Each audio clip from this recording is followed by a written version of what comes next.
بہرحال اشاعت توحید والے ہوں یا کوئی بھی جماعت جو بھی دین کا کام کرے، اللہ ان کی حفاظت کرے، اگر ان میں کوئی غلطیاں ہیں تو اللہ معاف کرے۔ اگر آدمی نے طواف ختم کیا، دوسرے کی نیت کر لی تو ٹھیک ہے، کوئی بات، اگر تھک گیا بیٹھ بھی سکتا ہے۔ نماز جمعہ کے بعد اجتماعی شکل میں لا الہ الا اللہ پڑھنا حدیث میں ثابت نہیں ہے۔ جو لوگ طائف جاتے ہیں ان کی نمازیں قضا ہو جاتی، کیوں قضا ہو جاتی ہے؟ راستے میں کہیں مسجد نہیں ہے، جہاں میقات ہے وہاں بھی مسجد ہے، راستے میں کم سے کم کچھ نہیں تو 20 مسجدیں ہیں، جہاں نماز کا وقت ہے مسجد میں پڑھ لو، قضا کیوں کرو؟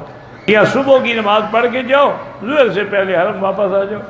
شوہر کا غیر نامحرم لڑکیوں سے موبائل پر رابطہ ہو، بیوی کو پتہ لگ جائے، صبر کرے اور کیا کرے، کیوں نہ رہے، وہ خاوند ہے، اس کا گناہ گار ہے، کافر تو نہیں ہو گیا۔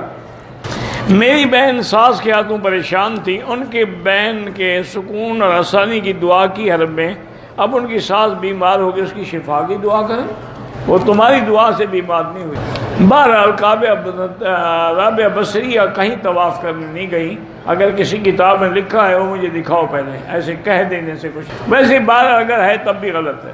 حضور پاک یہاں بیٹھے رہے، آپ بے شمیسی پر، کعبہ آپ کے طواف کے لیے تو نہیں گیا، حسن بصری کے رابعہ بصری کے لیے چلا گیا۔ نہیں، یہ اتنا بڑا جھوٹ جو بولتے ہو کو خدا کو، اگر کعبہ شریف ادھر چلا گیا تو طواف کرنے والے کس کا طواف کر رہے تھے؟ کعبہ شریف تو گیا بی بی رابعہ کے پاس۔ انا للہ و انا الیہ راجعون، یعنی ایک ایسا جھوٹ جو سورج کی طرح نظر آ رہا ہو، پھر بھی آدمی پوچھے مسئلے۔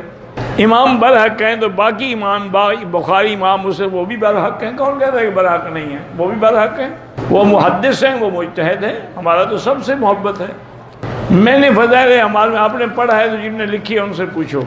میں نے خواب کو پتہ نہیں شام کو دیکھا ہے، مار دو اچھی بات ہے۔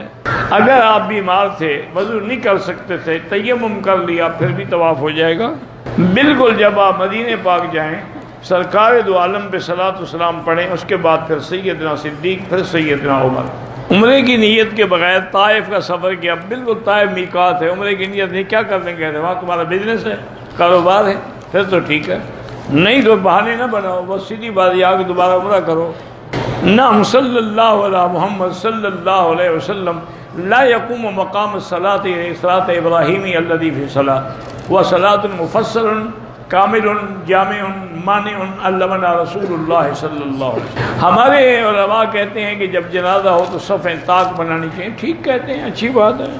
ایک آدمی کے پاس رقم ہے، وہ عمرہ کرے یا مسجد بنائے، اگر وہاں مسجد نہیں ہے، مسجد کی ضرورت ہے، پھر تو مسجد بنائے۔ اگر پہلے محلے میں 4 مسجدیں موجود ہیں، پھر یہ خام خواہ شو بازی کے لیے نہ بنائے، عمرہ کرے۔ بہرحال شیعہ کے کافر ہونے میں تو کوئی شبہ نہیں ہے، یہ تو انہوں نے صرف نہیں بلکہ ابتدا سے علماء نے لکھا ہے، اس میں کوئی شک نہیں۔ ہاں بعض اس وقت ہوتے تھے تفضیلی شیعہ، وہ الگ بات ہے، جو سبی شیعہ ہیں، منکر صدیق ہیں، منکر عائشہ ہیں، منکر قرآن ہیں، ان کے کفر میں کیا شک ہے؟ اگر وضو کرتے ہوئے اوپر والی چادر اتار کے رکھنے سے کیا ہو گیا؟ تمہارا عمرہ جو ہے وہ چادر میں بندھا ہوا تھا، اتار کے رکھو گے تو بھاگ جائے گا، پھر کسی اور کو پکڑ کے کھڑا رہے، اس کو بھاگنے نہ دے اس کو۔ اللہ کے بندے، اب یہ مسئلہ ہے پوچھنے والا بلا، پھر کہتے ہیں مکی صاحب ناراض ہو جاتے ہیں۔ جیسے ہم پاکستان میں سنتیں پڑھتے ہیں، یہاں بھی پڑھیں، بالکل پڑھیں، کیوں نہ پڑھیں، ایک کا لاکھ ملے گا۔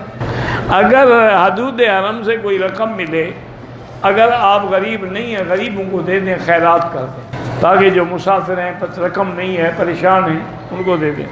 کبوتر چوک میں نماز پڑھو یا اس سے بھی 2 میل پیچھے پڑھو، اگر صفیں مل رہی ہیں تو نماز ہوگی ورنہ نہیں ہوگی۔ دوسرے عمرے کے لیے 3 دن کا فاصلہ کوئی ضروری نہیں، ایک دن میں 2 عمرے بھی کر سکتے ہو، لیکن افضل یہی ہوتا ہے کہ فاصلہ ہو تاکہ بال تو نکل آئے نا اس طرح پھروانے کے لیے۔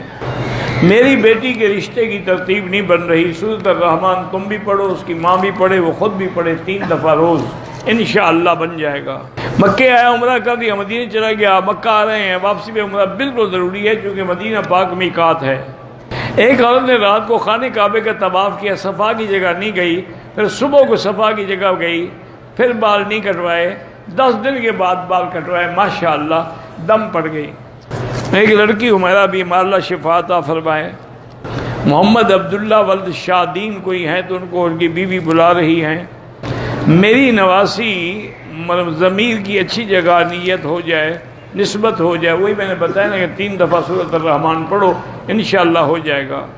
کوئی شخص ویل چیئر کے ساتھ زخمی ہو جائے، احرام ہو، تو کوئی دم نہیں پڑتا، نہ زخمی ہونے پہ نہ کرنے والے پہ۔ کعبہ شریف کس کر رہے ہیں پتہ نہیں کیا ہے۔ بہرحال درود شریف پڑھا کریں مدینہ شریف میں، صرف جب مواجہہ شریف میں کھڑے ہوں تو الصلاۃ والسلام علیک یا رسول اللہ۔ ایک آدمی عمرے پہ آیا تھا، اپنے ساتھ مکہ مدینہ کے پتھر اور مٹی لے گیا، یہ ناجائز ہے، بالکل نہیں لے جانی چاہیے۔ صرف 2 تحفے ہیں، مکے سے زمزم اور مدینہ پاک سے کھجور۔ کہتے ہیں کہ ماں کے قدموں میں جنت ہے اور جنت کی چابی والد کے پاس ہے۔ اگلا ٹکڑا تو تم نے لگایا ہے، پہلا ٹکڑا صحیح ہے۔ ماں کے قدموں میں جنت کا کیا معنی ہے کہ تم جب ماں کی خدمت کرو گے وہ تمہیں جنت کی دعا دے گی، اللہ جنت دیں گے۔ ورنہ پاؤں کے نیچے جنت تو نہیں پڑی ہے، پاؤں کے نیچے تو چارپائی ہوتی ہے۔ میں نے بچی کو گود لیا ہے، بہرحال نکاح کے وقت اس کے والد کا نام لکھنا ہوگا جو اس کا اصل والد ہے۔ اگر والد معلوم نہ ہو تو پھر گارڈین کر سکتے ہیں، یا پھر حضرت آدم کا نام لکھ دو، وہ سب کے والد ہیں۔ کہتے نہیں کہ ہمارے انڈیا میں لوگ بزرگوں کی فوٹو دکانوں میں لگاتے ہیں، یہ صرف انڈیا میں کیا ہے بھائی، ہر ملک میں یہ عذاب ہے۔ وہ کہتے ہیں تصویر کی وجہ سے دکان میں برکت ہوتی ہے۔ بہرحال جن کو نشے کی عادت ہے اسے ٹھیک لکھا ہے آپ نے کہ ان کو تبلیغی جماعت میں جا کے 4 مہینے وقت لگانا چاہیے، اس عبادت سے دعاؤں سے شاید اللہ قادر ہیں اس کو اس عذاب سے چھڑا دے۔ مالک زمین کس کو دے، کیا مطلب؟ جس کو چاہے دے۔ کیا مسئلہ ہے کہ مالک زمین کس کو دے؟ زمین ٹھیکے پہ دینا گناہ ہے؟ بالکل گناہ نہیں ہے، بالکل جائز ہے۔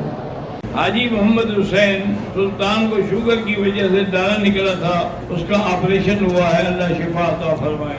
ایک بات یاد رکھیں میرے بھائی ہیں آپ لوگ کہ جس آدمی کو بھی شوگر ہے، شوگر کا علاج اس سے اچھا کوئی نہیں جو میں ابھی آپ کو بتاتا ہوں۔ ایک ڈاکٹر ہیں، وہ اب بھی یہاں جدے میں موجود ہے، انہوں نے کہا کہ میری شوگر اتنی بڑھ گئی تھی کہ میں 4 دفعہ انسولین لگاتا تھا، لیکن مجھے ایک بزرگ ملے، دیکھا کہ پریشان ہوں تو انہوں نے کہا کیا بات؟ میں کہا شوگر اتنا بڑھ گئی ہے کہ میں دن میں 4 دفعہ انسولین لگاتا ہوں۔ انہوں نے کہا خالص زیتون پینے والا 2 بڑے چمچ صبح نہار منہ اور 2 سوتے ہوئے پی لیا کرو، 1 ہفتے کے بعد پھر چیک کرنا۔ انہوں نے کہا کہ میں نے وہ پینا شروع کر دیا، 1 ہفتے کے بعد چیک کیا تو میری شوگر بالکل نارمل ہو گئی، اب میں ابھی پیتا ہوں۔ یار جس بندے کو بھی ہو یہاں آپ کو اصلی وہ اپنا زیتون جو ہے نا وہ مل جائے گا، ہمارے یہاں اصلی نہیں ہوتے، وہ لے جائیں 1 بوتل اور 2 چمچ صبح 2 چمچ شام، پھر اس کے بعد چیک کریں۔ لا علاج بیماری کا علاج اللہ کا قرآن ہے، لیس لہا من دون اللہ کاشفا،